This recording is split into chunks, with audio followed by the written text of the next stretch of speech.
Mevrouw, dames en heren. Mesdames, Messieurs, ik heb de heer u... Grand Prix international Reine Elisabeth, eerste de reis Fabiola. Grote internationale prijs, koningin Elisabeth. Eerste prijs, de grote internationale prijs, koningin Elisabeth. Prijs van de koningin Fabiola. Monsieur Sedowski est à Monsieur Malcolm Fagan. Je suis très heureux, je suis... Le niveau artistique du concours Reine Elisabeth a été extrêmement élevé. Je suis très heureuse. Je dois dire une chose capitale, c'est que je savais que j'allais gagner ce concours. Je crois que c'est un très grand prix. Pierre Volondat. It's like in a dream, I can't believe that. And of course, the first 5 or 6 or 7 are quite extraordinary. Galion Toda. I'm ecstatic, I'm so happy.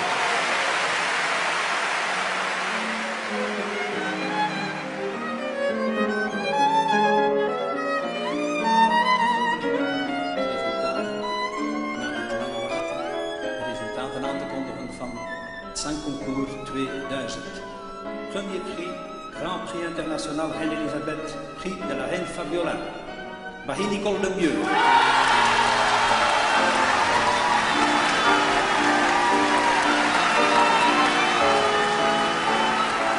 Un printemps comme les autres à Bruxelles. Dans la grande salle du Palais des Beaux-Arts, une jeune contralto canadienne franchit le pas de la célébrité. Elle a gagné le concours Reine Elisabeth. Sans trop y penser pour l'instant, elle s'inscrit en lettres d'or dans le tourbillon de l'histoire. Et quelle histoire!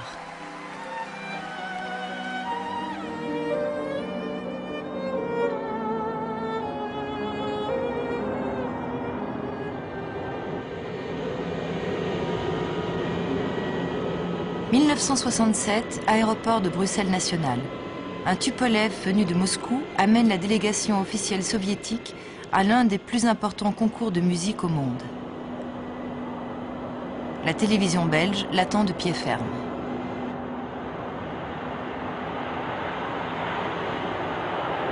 Madame, vous êtes l'interprète des violonistes soviétiques? Oui, c'est ça, moi je suis interprète de violonistes soviétiques. Est-ce que c'est la première fois qu'ils viennent participer à un concours dans un pays étranger? Non, pas tout le monde est venu pour la première fois au concours international. Comme par exemple, il y a monsieur Hirschhorn qui a participé déjà au concours international, au concours qui porte le nom de Paganini à Génois. Au total, il y a combien de concurrents soviétiques? Au total, il y a 4 concurrents. Les caméras font immédiatement entrer ces concurrents dans les foyers, et avec eux, la grande musique. Alors, depuis le Conservatoire royal de Bruxelles, la télévision va expliquer le concours. Nous avons tâché de résumer dans un petit tableau didactique, si vous voulez, les difficultés du concours et l'étagement des épreuves. Il y a un premier stade, une première tranche, qui est constituée par les premières éliminatoires. Là, le concurrent doit interpréter successivement une sonate pour violon seul de Jean-Sébastien Bach, dont il ne joue pas nécessairement la totalité d'ailleurs, un concerto qui appartient. Mais bien entendu, avant tout cela, avant que toute la série commence, il y a la cérémonie initiale, il y a le tirage au sort. Voilà. Le Français Jean-Jacques Kantorov ouvre le bal. Le tirage au sort est d'importance car on garde son ordre de passage jusqu'à la fin de l'épreuve. Et les candidats ne manquent pas.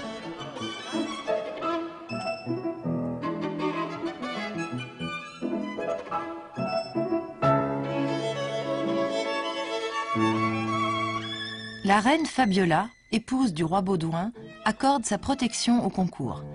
Elle assiste aux demi-finales, auxquelles participeront 24 concurrents échappés de la première épreuve.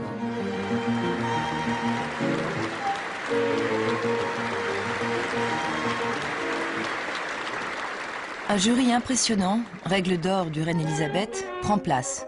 L'imposé des demi-finales, toujours dû à un compositeur belge, participera de la sélectivité de l'épreuve.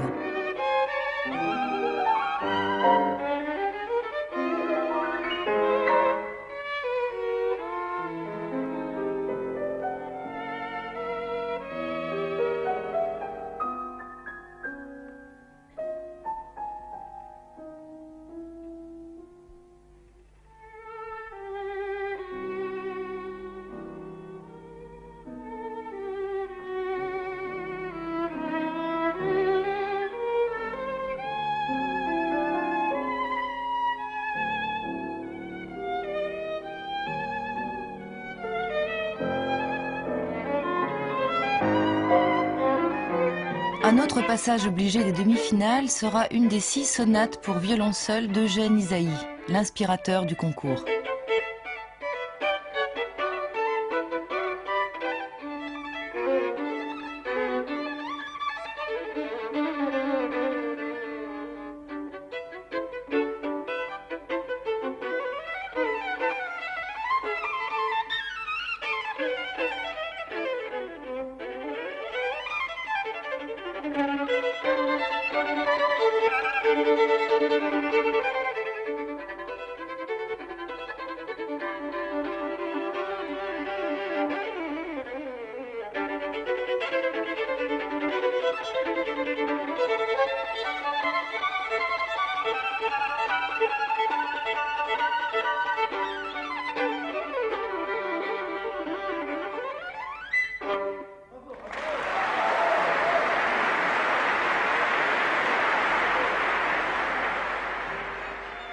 Во-первых, мы стараемся поддержать традиции наших профессоров. Это уже как-то обязывает. И в том естественное напряжение соревнования, творческое волнение.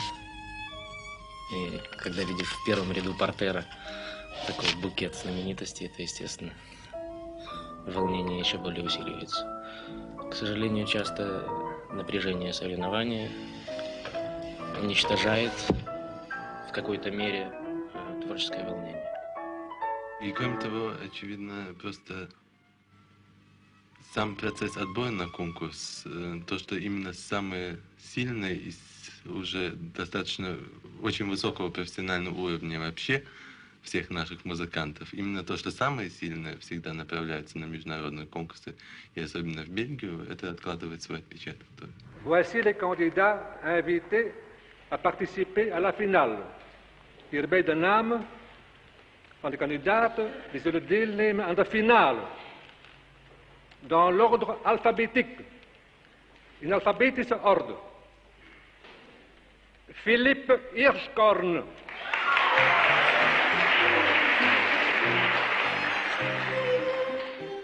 Guidon Kremer.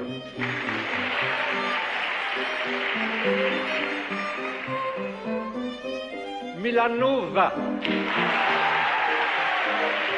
Roman Nodel. Uripianka. Joseph Rissin. Et Suzuki. Être en finale du Reine-Elisabeth, cela implique l'apprentissage en une semaine d'un concerto inédit, nécessitant une mise en loge. Paradis ou enfer, la chapelle musicale Reine-Elisabeth, aux portes de Bruxelles, accueillera donc les lauréats 2 par 2. Asseyez-vous, je vais vous remettre votre concerto imposé. Pour monsieur, vous parlez français, Deutsch, English? Deutsch. Et c'est concerto. Et ça pour mademoiselle. Je vais vous demander de signer l'autre face.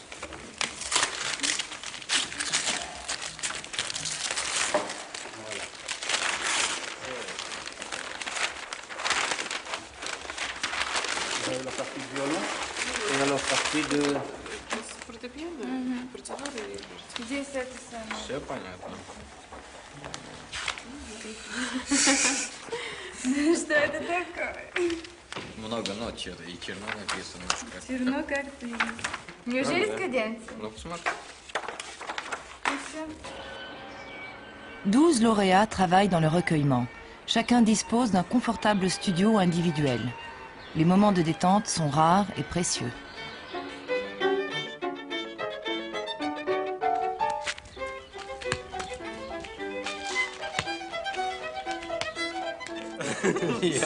Мой фут, да, ну тоже я договорился, интересно. Так, Est-ce que vous constatez des différences dans leur emploi du temps? Est-ce qu'il y en a qui travaillent beaucoup, d'autres qui travaillent beaucoup moins? C'est chacun... Oui, c'est très différent. Comment sont les soviétiques, par exemple? Ben, ils sont très disciplinés. On les entend, on les entend pas. Je ne sais pas quand ils travaillent exactement, mais je crois qu'ils travaillent quand même à 5 à 6 heures, si pas 7 heures par jour.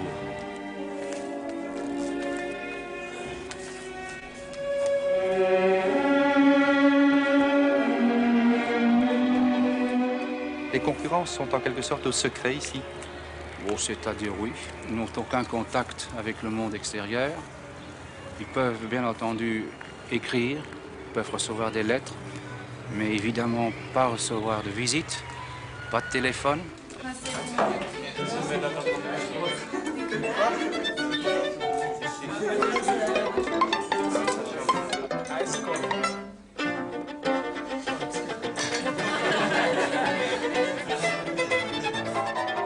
La couverture médiatique du concours est exceptionnelle. Aujourd'hui, c'est le grand rendez-vous avec les journalistes et les photographes de presse à la chapelle musicale.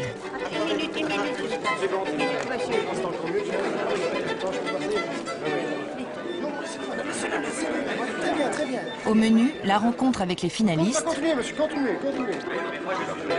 Monsieur Crémer. Monsieur Crémer. Mais aussi avec l'auteur du concerto imposé, dont l'identité n'est révélée qu'à l'instant même. Victor Leglé, hier aanwezig, ici présent. Voici le auteur du concerto. Un sourire. L-E-G-L-E-Y. Oui. Pardon? Je voulais parler, mais je ne suis pas là. Eh bien, notre ami Leglé va nous révéler, n'est-ce pas, le secret et les beautés de son concerto. Les qualités et les défauts. Les défauts, il va les cacher, mais les qualités, bientôt, vous allez les connaître. Les qualités, j'espère qu'il y en aura. Les défauts, j'espère qu'il n'y en aura pas. C'est difficile de dire quoi que ce soit. Ce seront les candidats, surtout, qui vont le dire. Dès le lundi soir, le public afflue au Palais des Beaux-Arts. 6 soirées se succèdent. Pour le jury aussi, l'épreuve est redoutable. D'abord, il faut dire qu'il n'y a pas de délibération. Chaque membre du jury vote sur 100 points. Et c'est une cote unique. Il n'y a pas de séparation de technique, musicalité, etc. En ce qui me concerne, s'il est vraiment un musicien exceptionnel et ont une très bonne technique, évidemment, il doit aussi avoir la technique, sinon... Oui, bien sûr. On ne peut pas... D'ailleurs, pour ce concours, je ne pense pas que vous ayez vu des premiers prix n'ayant pas de technique. Oui, voilà. Bien sûr. Mais je crois en Je choisirais plutôt le grand musicien qui a une solide technique plutôt que l'acrobate, enfin.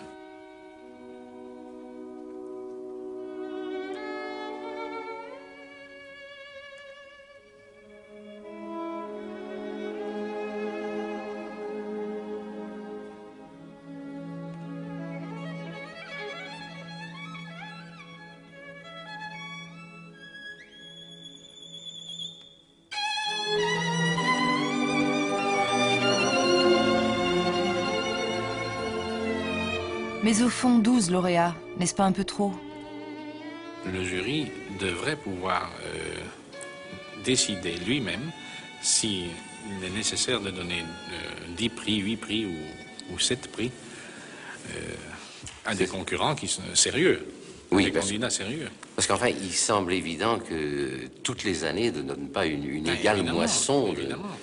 C'est pas toujours la même cuvée. On peut pas avoir tous les 4 ans un Oistrakh ou un Kogan. Non, évidemment. Il faut dire qu'il n'y aurait qu'un seul concurrent exceptionnel. Le concours aurait sa raison d'être.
Alors moi, je ne vous cache pas mon enthousiasme. Je trouve que nous nous trouvons ici devant un musicien exceptionnel. Et je crois que parmi les virtuoses internationaux qui passent sur nos estrades au cours d'une année, eh bien, il y en a rarement de cette qualité-là. Parce que dans les diverses œuvres qu'il a jouées, que ce soit dans l'œuvre de Le Glay, où nous avons su les premières international Reine Elisabeth. Eerste prijs. Grote internationale prijs, Koningin Elisabeth. Philippe Hirschhorn.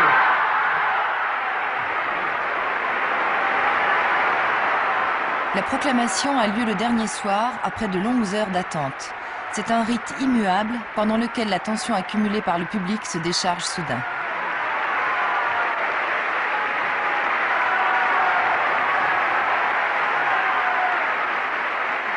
Deuxième prix. Prix du gouvernement belge, Eugène Isaïe. Mademoiselle Stoïka Mélanov. La jeune Bulgare a séduit. Son concerto de Shostakovich a ému. Son maître, David Oistrakh, lui prédit une belle carrière. Troisième prix. Prix du comte de Launois, président du concours. Monsieur Guidon Kramer. Quelle belle année! La télévision n'a pas eu tort d'être là. Désormais, elle fait partie intégrante du concours.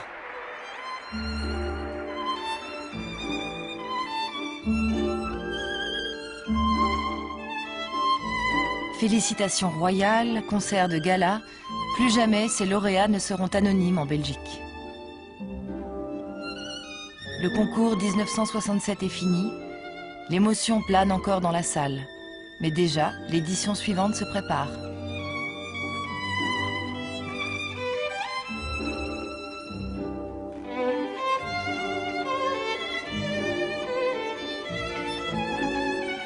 Bruxelles est bien calme en ce mois de mai 68. Dans ce pays des moyennes et des dérisions, les pavés se soulèvent peu. Le rite du Reine Elisabeth peut reprendre. Pour le public, il est bien connu. Dès les demi-finales, la salle du conservatoire est comble. Mais pour chaque candidat, ce sera une succession de moments uniques qui se graveront dans la mémoire.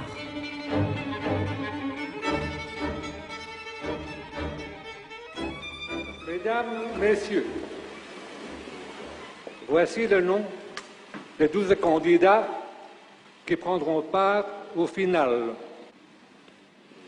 André de Groot.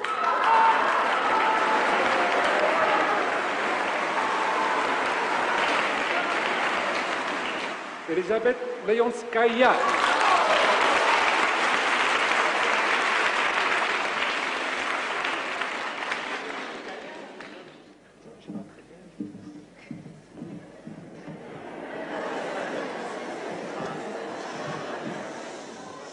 C'est écrit à la main, je m'excuse. Katerine Novitskaya. Entendez Ekaterina Novitskaya. Elle a 16 ans. Et c'est bien jeune pour affronter des virtuoses déjà aguerris. François Joël Thiollier.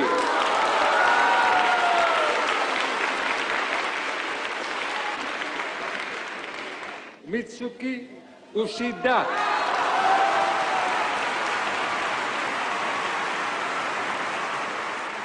Als eerste pianist deze avond hoort u de Franse François Duchable. Nauwelijks 16 jaar oud. Samen met de Russische pianiste Novitskaya heeft hij de algemene verbazing gewekt. En men kan zich afvragen, hoe is het mogelijk op zo'n ouderdom zoveel reeds te kunnen presteren. Internationale wedstrijden heeft hij nog niet meegemaakt. Hoe zou het ook kunnen op zo'n jeugdige ouderdom? Maar hij begint meteen met misschien wel de zwaarste wedstrijd. Maar hij schijnt het licht op te vatten. Zijn spel is van de natuurlijkheid, een losheid, een soepelheid, een vanzelfsprekendheid, waar tegenover men sprakeloos staat. Ik zal er dan ook verder niet veel over vertellen. U zult hem kunnen beluisteren in het concerto van Liszt.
François-René Duchâble sera 11e seulement.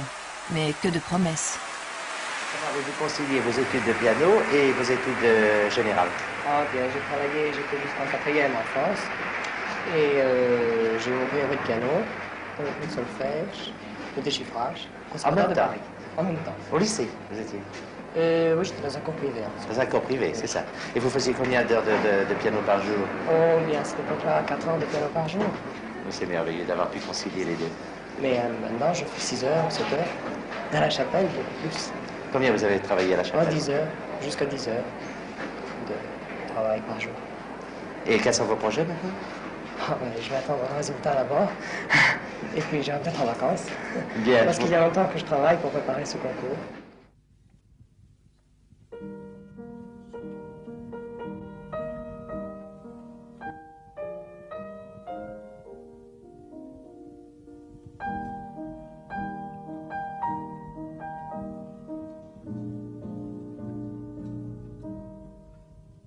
Importante, c'est que j'ai toujours aimé la musique et que je l'adore encore plus que jamais, de plus en plus tous les jours, et que j'ai eu de la chance de pouvoir en faire ma carrière et que ça aille très bien.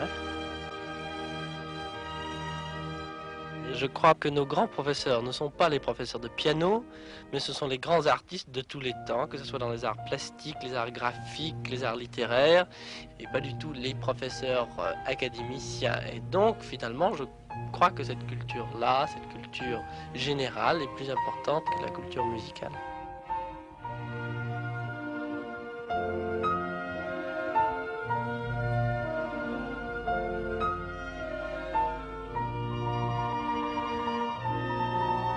François-Joël Thiollier est mûr. Il osera un Mozart en finale et c'est un risque calculé. Car ce Mozart-là sera de qualité. Thiollier sera classé 6e.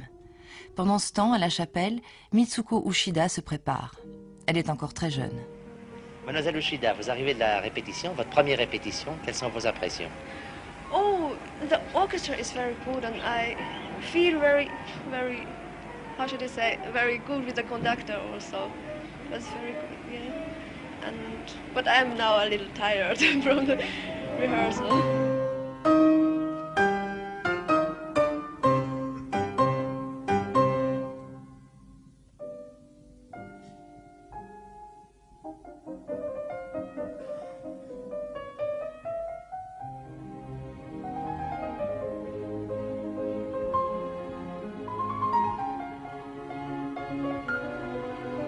Uchida ne sera classé que 10e, malgré un superbe Beethoven. Peu importe. Sa carrière se bâtira pas à pas jusqu'au sommet. The great joy, I think, for all of us was the opportunity to be together and to have the wonderful hospitality that we've had here at the Chapelle. The marvelous understanding and marvelous consideration for the artist, and the food was marvelous. We had every opportunity to enjoy ourselves and work in the greatest of comfort. But I think the greatest blessing of all was the ability to be together, the 12 of us, many of us from different lands with different ideas, and having an opportunity to be together, to discuss, to get to know one another, hear each other play. And I'm sure that the friendships that have been made here are going to be lifelong. En pleine guerre froide, les joutes doivent donc rester pacifiques. Elles seront d'autant plus passionnantes qu'un Belge est de la partie. Men zegt dat ik grote handen heb. Ik heb pianisten gezien met veel grotere handen, maar dat wil niet zeggen eigenlijk. Want u hoort het wel, die kleine Russin Novitskaya, die heeft niet zo'n grote handen, maar tenslotte ze doet maar wat ze wil. De heer André de Grote, België.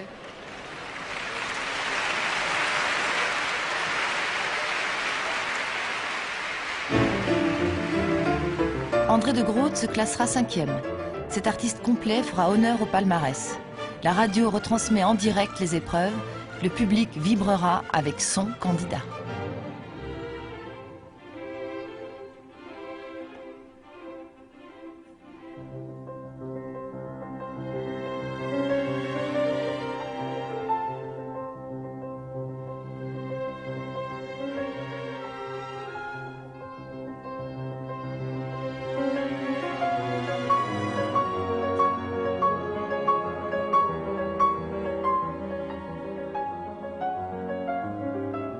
Elke de Groot, bent u tevreden over de prestatie? Ik weet het niet. Ik weet er niets van. Echt waar? Ik vind er niet van. U bent niet te moe? Ja, toch. Kapot.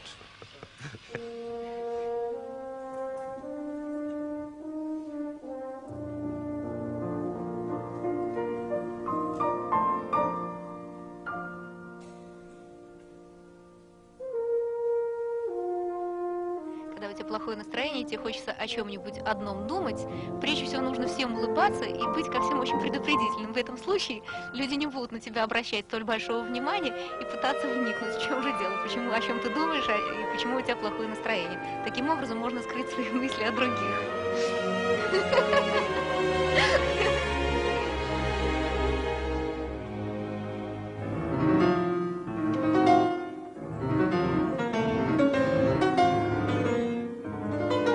Des 4 candidats de l'URSS, tous lauréats, Leonskaya se classera 9e. Mais la délégation soviétique remportera les 2 premières places. Entièrement issue du conservatoire de Moscou, l'équipe doit faire oublier 1967 car le succès de 2 Lettons formés à Leningrad a, semble-t-il, irrité le Kremlin. Au commencement, il y avait 8 candidats, mais à la fin, il y avait seulement 4. Et ces candidats venaient de toutes les parties de l'URSS? C'était par hasard que tous les candidats étaient de Moscou. Mais comme dans cette année, il y a beaucoup de concours, alors les autres pianistes se présenteront ailleurs. Et c'est le jury qui décide, par exemple, que Mlle Leonskaya, Mlle Noviskaya iront au concours de Bruxelles, ou à celui de Montréal, ou à celui de Genève? Нет. Cette sélection était spécialement pour le concours de la reine Elisabeth. Pour les autres concours, il y a les autres sélections.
Grote internationale prijs, koningin Elisabeth.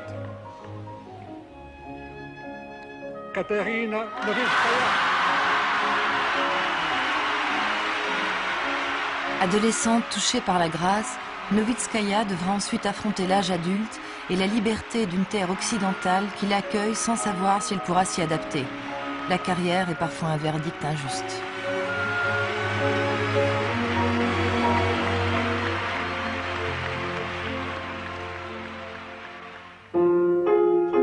Directeur du Conservatoire de Bruxelles, compositeur de renom, Marcel Poot est à l'époque un président du jury, subtil et efficace. U bent geboren in Vilvoorde, in de Vlaamse stad Vilvoorde. Inderdaad, geboren te Vilvoorde in de maand mei, gelijke uilenspieren.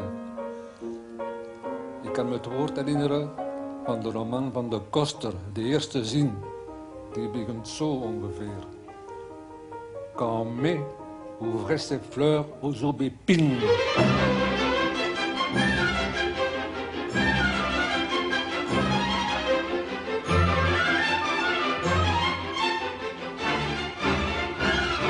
Wat is het hoogtepunt geweest in de tijd dat u voorzitter was van de jury?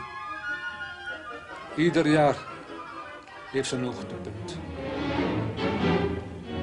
En 1971 comme en 1967, les violonistes américains sont évincés des finales, mais d'autres candidats prometteurs rivalisent avec les Russes.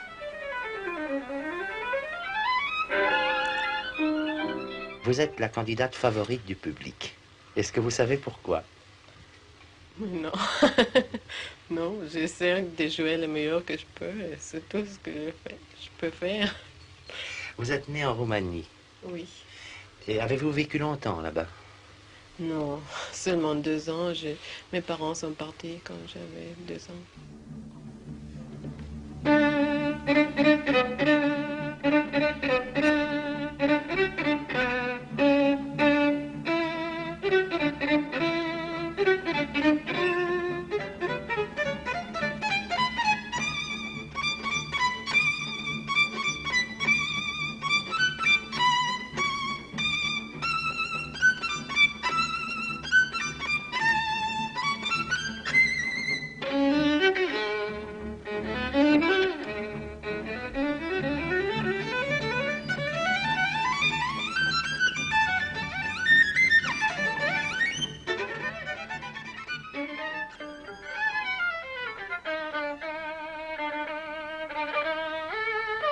Dans le public, l'exaltation est grande car 2 compatriotes semblent avoir des chances sérieuses. Rudolf Verten est flamand, à l'aube d'une carrière très active. Edith Volkart est francophone et disparaîtra à la fleur de l'âge. Il terminera 7e, elle sera classée 5e. La préparation dure combien de temps? Oh, je dirais qu'on y pense plusieurs années à l'avant, mais on s'y prend certainement 1 an d'avance très sérieusement, en planifiant tout dans le but de faire le concours, c'est-à-dire tous les concerts et les récitals qu'on accepte, les programmes qu'on monte, les œuvres que l'on choisit de jouer. Tout est axé sur le concours au moins 1 an à l'avance. Ça doit être terrible. Oui, c'est une tension énorme, énorme, vraiment presque à la limite des possibilités, je trouve. C'était très très très dur, d'autant plus que 2 mois avant le concours, on reçoit 2 morceaux imposés de plus. Alors, 1 mois avant le concours, on a le morceau de 10 minutes qu'on devra présenter en second éliminatoire, qui est un concerto de musique contemporaine. Évidemment, si on arrive en finale, alors là, on a 8 jours pour faire le concerto imposé. Et tout ça, c'est une tension qui s'accumule et qui augmente au fur et à mesure. C'est tuant, vraiment. J'ai travaillé des 8 heures par jour de violon. Or, je ne sais pas si vous avez remarqué, mais la position du violon est particulièrement tordue. Rien n'est naturel dans le mouvement. On est debout, immobile, ce qui est déjà très désagréable. En plus, on a les bras et les mains tordus dans une position absolument pas naturelle. Et oh, j'avais le menton complètement enflammé. Enfin, j'étais vraiment dans un état liquidé.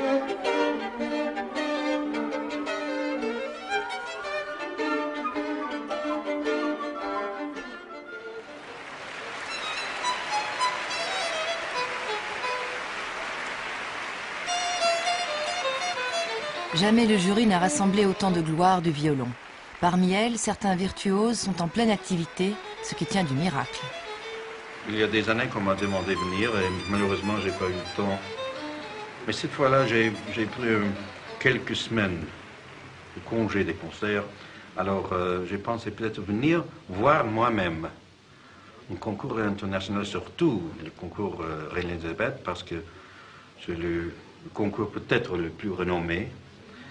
Et je voudrais voir comment les résultats sont décidés pour les candidats et les difficultés que les jeunes doivent passer pour arriver au final.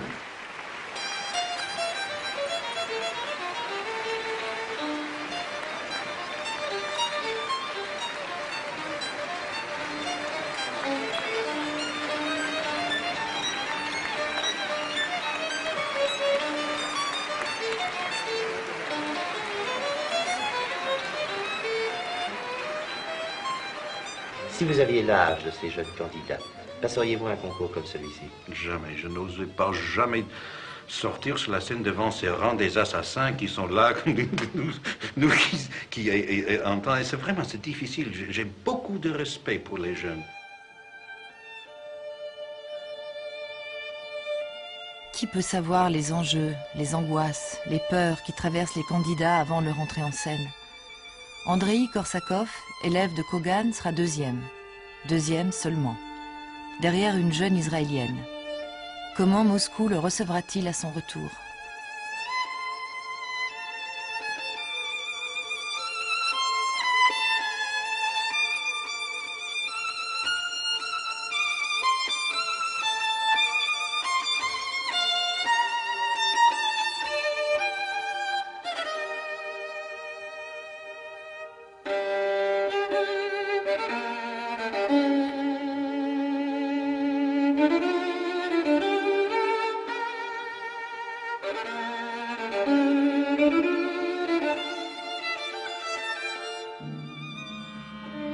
Miriam Fried.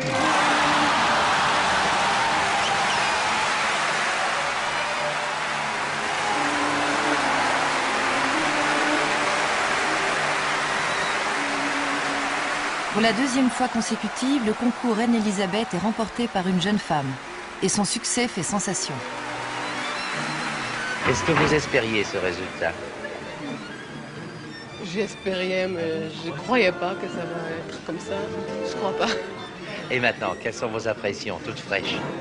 Je suis très heureuse.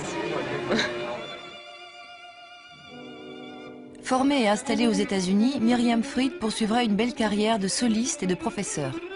Le devenir des lauréats, qui n'est jamais garanti, devient un enjeu important. On donne en quelque sorte aux concurrents, aux 12 lauréats en tout cas, aux 12 finalistes, un diplôme de qualité. Ce sont de très bons violonistes. On leur remet leur parchemin et avec ce papier, on leur dit débrouillez-vous, essayez de faire carrière. C'est une belle étiquette. C'est une belle étiquette, mais en quelque sorte, je crois que le concours, nous n'en avons pas seuls les moyens, mais nous devrions, en association et en collaboration avec d'autres, en Belgique comme à l'étranger, essayer de rechercher ce qui pourrait contribuer à un lancement plus assuré de la carrière de ces violonistes et de ces lauréats. À la session piano de 1972, le hasard du tirage au sort emmène à la chapelle un Américain encore inconnu et une jeune candidate soviétique qui déchiffreront les premiers le concerto imposé de Jacques Leduc. Mr. Axe, comme nous avons la chance que vous parliez français et russe également, est-ce que je peux vous demander de poser une question à Mlle Navasardian? Avec plaisir. Et de lui demander donc ce qu'elle a pensé de son arrivée à la chapelle. Vous êtes arrivés ensemble, je crois bien. Oui, les premiers. Nous étions les premiers, oui. Et quelles sont ses impressions? Какие импрессии вы имели? Что мы были первые, да. Превосходные. Только превосходные, скорее. On dit que c'était absolument seulement magnifique, que tout était agréable. Et le concerto aussi? И концерт тоже. Aussi. Oui, aussi.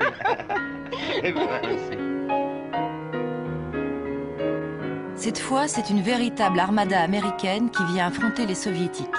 Joe Alfidi sera troisième, d'autres seront moins heureux.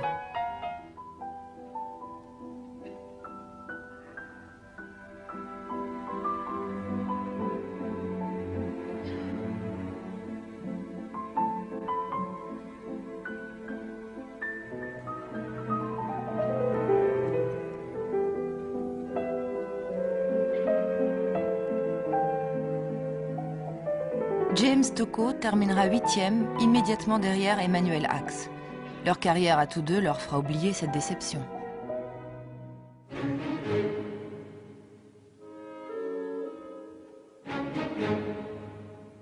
Quant à Jeffrey Swan, il semble incarner à lui seul l'image que l'Europe se fait de l'Amérique.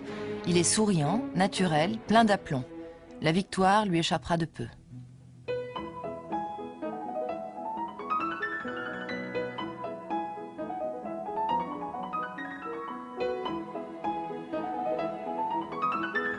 Maître Brailovsky, constatez-vous une évolution dans le jeu du piano? Je veux dire, est-ce que les jeunes jouent différemment? Pour dire la vérité, ils jouent différemment. À moins qu'ils aient une personnalité très marquée, ils s'occupent trop de la vitesse, du côté technique. Philosophiquement, je pense qu'ils vont devenir plus jeunes de plus en plus et je pense un peu plus près du texte et ils vont infiniment impressionner le public prochain.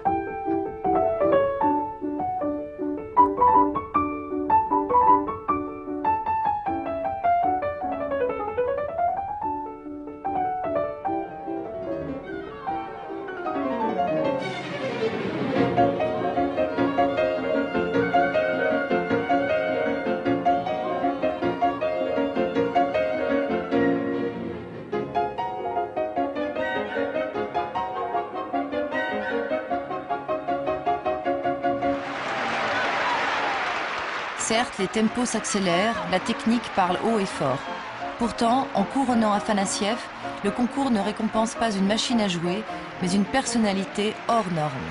Eerste prijs. Grote internationale prijs. Koningin Elisabeth. Valérie Afanassieva. Valéry Afanassiev est surpris de son succès. Bientôt échappé du RSS, ce Pierrot lunaire se penchera dès le début des années 80 vers la littérature. Mais pour l'heure, il ne songe qu'au moment présent.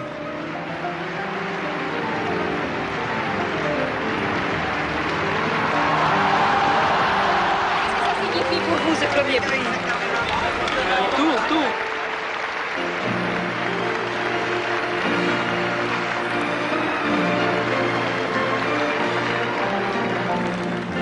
Le public conteste rarement le palmarès. Il peut regretter la 9e place d'un Cyprien Katsaris, aurait voulu David Lively mieux placé encore, mais c'est la loi du concours.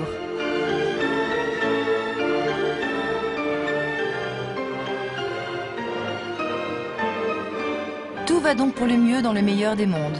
Et cependant,